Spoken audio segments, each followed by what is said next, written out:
Ben Mendelsohn played Talos in Spider-Man Far From Home and Captain Marvel. We know he's going to be around in the MCU for the foreseeable future, considering that ending and the Skrulls having a future. Now Mendelsohn opens up on the Spider-Man deal, and yeah, he kind of, yeah, we'll get to that.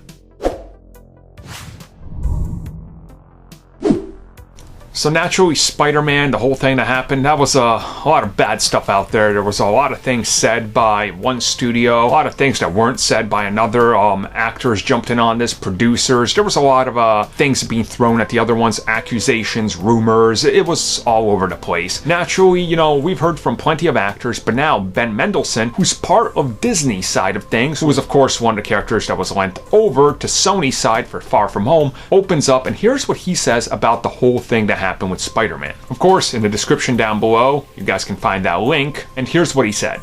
I think what happens in these things is, most of the time, cooler heads prevail. Sometimes we end up in a situation which feels like it's going to lead up to World War I. But beep, man, you can't lose Spider-Man from the Marvel Universe. He's one of their absolute beep. Boy, I could name 30 that you could quite comfortably lose before you start thinking about losing Spider-Man. In fact, I cannot think of a single character who's more important to Marvel than Spider-Man. You've got Hulk, you've got Thor.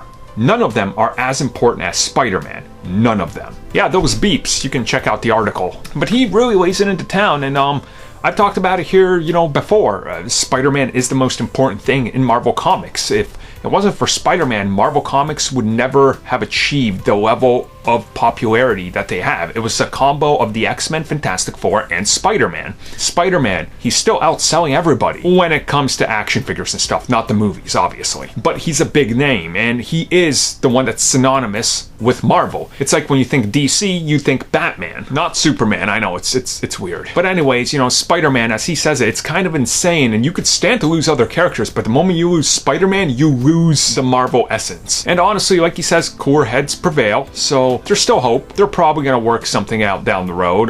You know, we don't know how long it's going to take. We don't know when, but I think it definitely will happen, and when it does, it'll be a good time, because we're probably going to end up seeing more Spider-Man than ever before, because we really have in the last 2 years, really. It's been like the heyday of Spider-Man. He's been everywhere, and if you don't like one version, well, there's plenty other ones to choose from, so let's hope so.